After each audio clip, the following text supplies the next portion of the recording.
Hello guys, स्वागत है आप सभी का अपने YouTube channel study with AK sir में। आज हम बताने जा रहे हैं बीए प्रोग्राम के सेकंड सेमेस्टर का हिस्ट्री का यूनिट 3 है, गुप्तेश्वर काल में परिवर्तन, प्रारंभिक मध्यकालीन भारत। गाइस, उससे पहले मैं आपसे एक रिक्वेस्ट करना चाहूँगा, अगर आप हमारे चैनल पर नए हैं तो प्लीज़ हमारे चैनल को लाइक, शेयर और सब्सक्राइब जरूर कर दीजिएगा।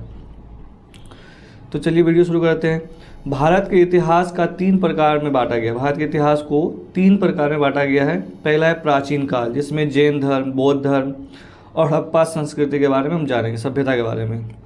दूसरा है मध्यकाल, जिसमें मुगलों के बारे में, मुगलों के शासक के बारे में जानेंगे। तीसरा है आधुनिक काल, जिसमें अंग्रेजों का गुलाम के बारे में, जो कैसे गुलाम हुआ, इसके चीज़ों के बारे में जानेंगे। तो इसका पॉइंट है पहला कि भारतीय इतिहासकार इस बात को पहले से ही समझ चुके थे कि भारत के इतिहास में मध्यकाल दिल्ली सल्तनत के मुग़ल शासकों से बहुत पहले ही आज़ाद हो चुका था।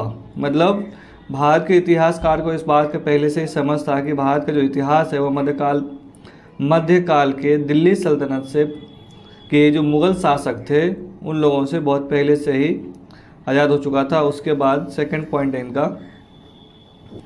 उसका नेक्स्ट स्टेज में विद्वान विसेंट स्मिथ ने भारत में मध्यकाल को हर्षवर्धन की मृत्यु के बाद माना। यानी विद्वान विसेंट स्मिथ जो था, उनका मानना था कि जो भारत में मध्यकाल शुरू हुआ है वो हर्षवर्धन की मृत्यु के बाद शुरू हुआ और इसे आरंभिक मध्यकालीन भारत का पहला चरण माना गया था।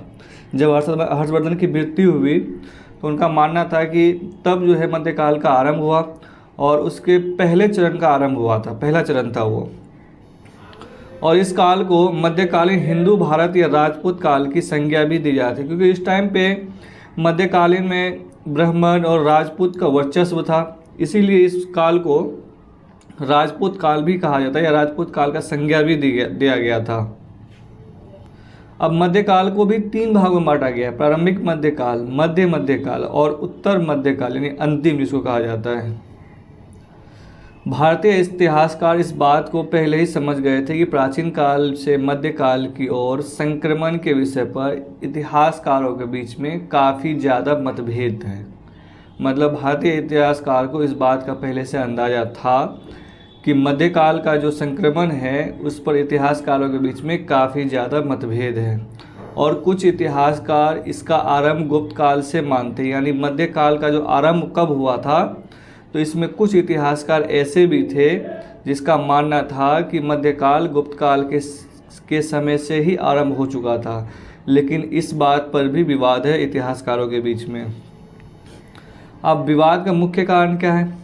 भारतीय सामंतवाद इससे संबंधित है। भारतीय सामंतवाद कैसे शुरू हुआ, इस बात पर भी ये विवादों का मुख्य एक कारण है, क्योंकि इतिहासकार ऐसा कहते हैं कि आरंभिक मध्यकाल के समय से ही सामंतवाद शुरू हुआ था। क्योंकि बहुत सारे ऐसे इतिहासकार हैं जिनका मानना है कि आरंभिक मध्यकाल जो है वो सामंतवाद के समय से ही शुरू हुआ था। अब इसका नेक्स्ट पॉइंट है सामंतवाद। सामंतवाद में आप राज्य व्यवस्था के बारे में पढ़ेंगे। तो आरंभिक मध्यकाल में राज्य व्यवस्था जो है वो प्राचीन काल की राज्य व्यवस्था से काफ़ी अलग थी। आरंभिक मध्यकाल में जो राज्य व्यवस्था था और प्राचीन काल की जो राज्य व्यवस्था था उससे काफ़ी अलग थी। और दूसरा पॉइंट इसका ये है कि प्राचीन काल से मध्यकाल की ओर संक्रमण का अध्ययन करने का स्रोत है। प्राचीन काल जो है वो मध्यकाल की संक्रमण का अध्ययन करने का एक अच्छा स्रोत है। मौर्य साम्राज्य और उसका प्रशासन तथा गुप्त साम्राज्य और उनके प्रशासन के बीच तुलना करने से पता लगता है कि कुछ इतिहासकारों का कहना है कि मौर्य साम्राज्य गुप्त साम्राज्य की अपेक्षा में अधिक विकेंद्रीकृत था। विकेंद्रीकृत का मतलब है बटा हुआ था। तो इतिहासकारों का ये कहना था कि मौर्य साम्राज्य जो है वो गुप्त साम्राज्य की अपेक्षा काफ़ी अधिक विकेंद्रीकृत था, जबकि कुछ इतिहासकार गुप्त काल को अधिक विकेंद्रीकृत मानते हैं। कुछ इतिहासकार का ये भी मानना है कि जो गुप्त काल है वो बहुत अधिक विकेंद्रीकृत थे।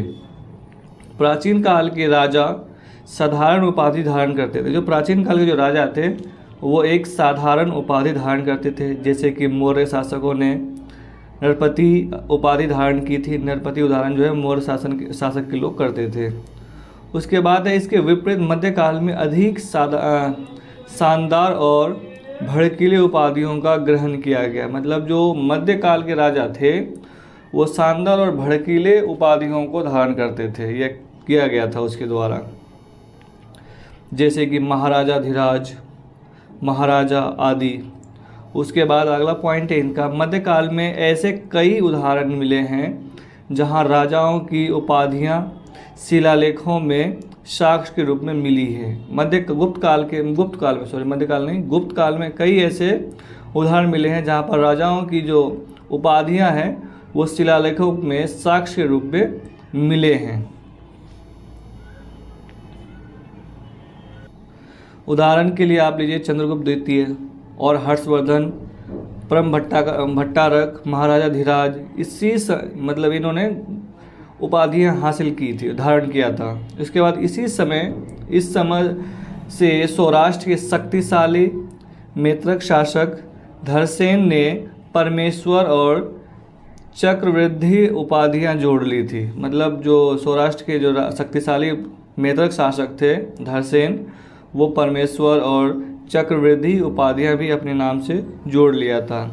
उसके बाद चालुक्य शासक ने महाराजा परमेश्वर, राजधीराज परमेश्वर, महाराजा धीराज परमेश्वर, परम भट्टारक जैसी उपाधियां धारण की थी।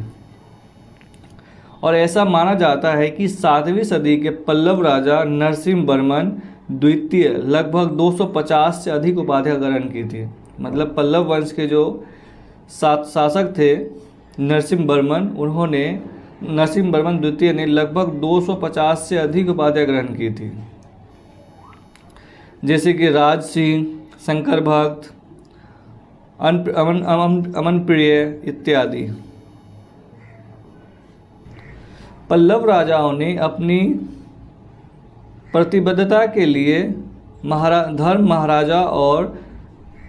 धर्म महाराजा धीराज की उपाधियां धारण की थी। जो पल्लव वंश के जो राजा थे वो अपनी धार्मिक और प्रतिबद्धता के लिए धर्म महाराज या महाराज धीराज की उपाधियां जो है वो धारण की थी। भारत के प्राचीन राजा के बिल्कुल विपरीत प्रारंभिक मध्यकाल के जो चालुक्य राजाओं ने अपनी संपूर्ण राज्य क्षेत्र पर सीधा शासन नहीं किया। यानी जो चालुक्य वंश के जो राजा थे वो संपूर्ण भारत पर सीधा शासन नहीं किया, बल्कि ये मुख्य केंद्र पर सीधा नियंत्रण करते थे। मतलब उन्होंने अपने नेता या मंत्री बना लिए थे कि इस भाग के लिए ये देखेगा, कोई और भाग के लिए कोई और देखेगा।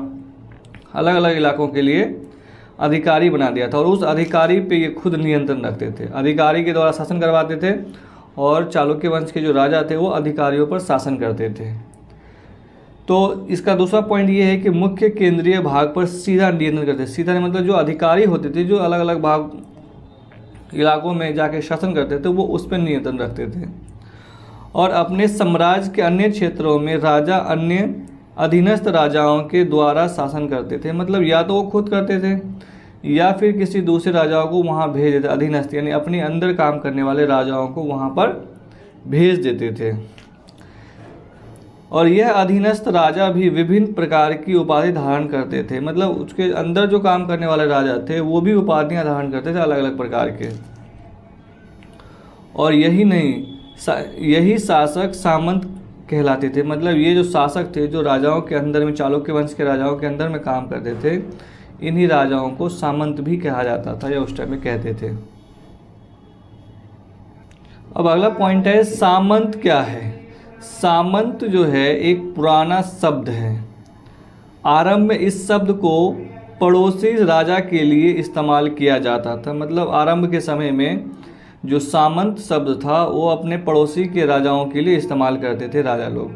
लेकिन अब इसका अर्थ है अधीनस्थ राजा। मतलब इसका अर्थ हो गया बदल करके अधीनस्थ राजा, यानी अंदर में काम करने वाले। उदाहरण के लिए आप लीजिए राजा हर्ष के एक अभिलेख में ईश्वर गुप्त नामक व्यक्ति का नाम था। जो राजा हर्ष था उसके जो अभिलेख थे उसमें एक ईश्वर गुप्त नाम के व्यक्ति का नाम था। जो राजा का सामंत महाराजा कहा गया था, मतलब जो राजा का सामंत महाराजा कहा गया था उसे। और इस सामंत बाहरी व्यक्ति न होकर राजा क्षेत्र के भीतर एक महत्वपूर्ण राजनीतिक पदाधिकारी होता था। अब वो सामंत राजा होता कौन था? सामंत राजा कोई बाहरी व्यक्ति नहीं होता था, जबकि वो राजा जो होते थे उस राजा के महत्वपूर्ण राजनीतिक पदाधिकारी जो होता था उन्हीं को सामंत बनाया जाता था। मतलब अलग अलग इलाकों का राजा उसे घोषित किया जाता था, जो राजाओं के अंदर काम करते थे।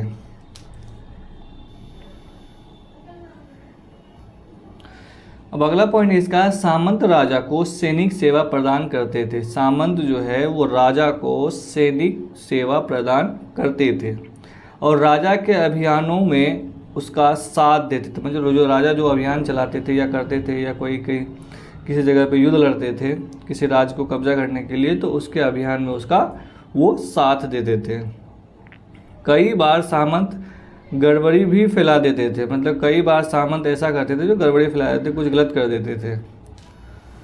अगर केंद्रीय प्रशासन कमज़ोर हो तो सामंत उसका लाभ उठाकर राजा से सत्ता भी छीन लेते थे। अब सामंत क्या करते थे, अगर राजा मतलब केंद्रीय नेतृत्व अगर कमज़ोर होता था, प्रशासन अगर कमज़ोर होता था, तो जो सामंत राजा थे उसका गलत फ़ायदा उठा करके राजा को सत्ता से बेदखल करके खुद सत्ता पे बैठ जाते थे, यानी सत्ता छीन लेते थे उनसे। और कई सामंतों ने अपने क्षेत्र को स्वतंत्र घोषित कर दिया था। उसके बाद कई सामंत ऐसे भी हुए जो अपने क्षेत्र को स्वतंत्र घोषित कर देते थे। और उदाहरण के लिए राष्ट्रकूट जो कि चालुक्य के अधीन थे, उन्होंने मौका पाकर चालुक्य को हटा दिया था उन्होंने।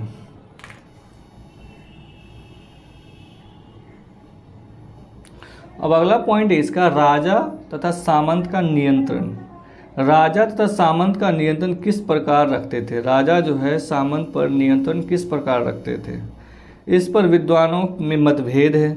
जो बड़े बड़े विद्वान हैं, इतिहासकार हैं, उसमें इस बात को लेकर के मतभेद है। माना जाता है कि मौर्य प्रशासन में सारे राजा बहुत अधिक सक्रिय थे। मतलब मौर्य प्रशासन जो था, मौर्यकालीन जो था, उस टाइम के जो राजा थे वो काफ़ी अधिक सक्रिय थे।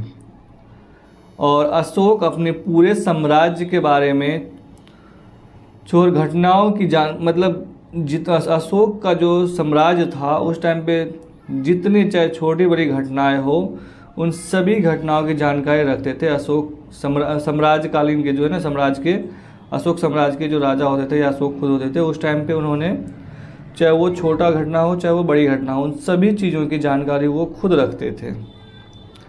लेकिन गुप्त प्रशासन में ढील देते थे। मतलब गुप्त प्रशासन के जो लोग थे, राजा थे, वो इस बातों में काफ़ी ज़्यादा ढील देते थे। अब आरंभिक मध्यकालीन अभिलेखों के कई पदनाम भी मिले हैं, जैसे कि दंडनामक इत्यादि। यह पदनाम पूरे भारत में महत्वपूर्ण बन गए थे। ये पदनाम जो था वो भारत में महत्वपूर्ण बन गया था, क्योंकि आरंभिक मध्यकाल में कई बदलाव देखने को मिल रहे थे या मिला था, जैसे कि भूमि अनुदान का चलन, प्रशासनिक मामलों में स्थानीय स्वायत्ता को महत्व मिलना। स्थानीय स्वायत्ता मतलब स्थानीय लोगों को या उसके बाद मुखियाओं को, जो लोग उस वहाँ के प्रमुख लोग होते थे, उनको महत्व मिलना। तीसरा पॉइंट ये है कि शासन के कर्मचारियों को वेतन के बदले भूमि अनुदान के द्वारा भुगतान किया जाना। मतलब पहले शासन राजा के अंदर में जो कर्मचारी काम करते थे उसको वेतन देने के बजाय उसको भूमि अनुदान ही दे देते थे, अनुदान में दे देते थे। और यह प्रक्रिया चीनी यात्री हेनसांग के समय तक थी। मतलब ये जो प्रक्रिया चल रहा था राजाओं में, ये चीन के जो यात्री हेनसांग आए थे भारत, उसके समय तक था। सभाएं 3 प्रकार की होती थी, गैर ब्राह्मण सभा, ब्राह्मणों की सभा, और नागरम यानी व्यापारिक निगम की चर्चा। तो यहाँ से ये वीडियो समाप्त होता है। आई होप ये वीडियो आपको अच्छी लगी होगी। अगर आप हमारे चैनल पर नए हैं तो प्लीज़ हमारे चैनल को सब्सक्राइब जरूर कर दीजिएगा और कमेंट करके बताइएगा कि वीडियो कैसी लगी। धन्यवाद।